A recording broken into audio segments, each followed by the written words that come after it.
This is the shuttle's fuel tank. It may only be 130 miles to space, but to cover that distance, the engines will use 500,000 gallons of fuel, and that works out at 2 feet to the gallon. Despite the cost, however, NASA does need to test these engines once in a while. So they built this place in the wetlands of Mississippi.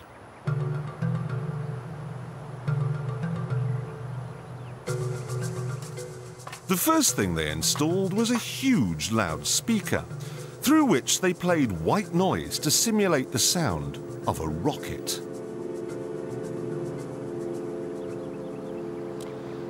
They then sent a number of trucks in different directions out into the wilderness, and the drivers were ordered to stop when the noise levels became acceptable. This gave them an imaginary boundary line, and anyone living on the inside of it was offered a simple choice. Stay, and you'll never hear another television program as long as you live. Or take the NASA shilling and get out. No one stayed, and NASA ended up with exactly what it wanted. 125,000 acres of nothing.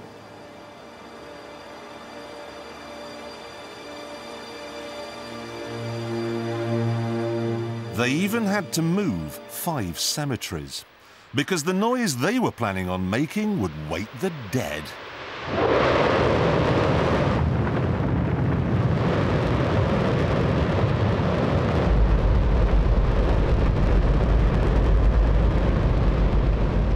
Don't worry if you can't hear what I'm saying. I couldn't even hear myself. This is the loudest sound you could possibly conceive. And, as it turns out, the cleanest.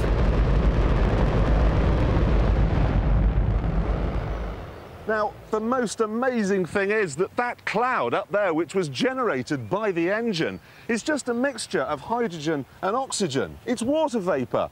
And in about an hour's time, someone in Mississippi is going to get wet washing. It will actually rain.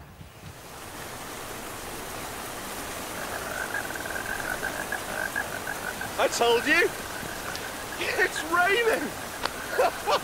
That's unbelievable. Oh, NASA's playing God. It's making its own weather.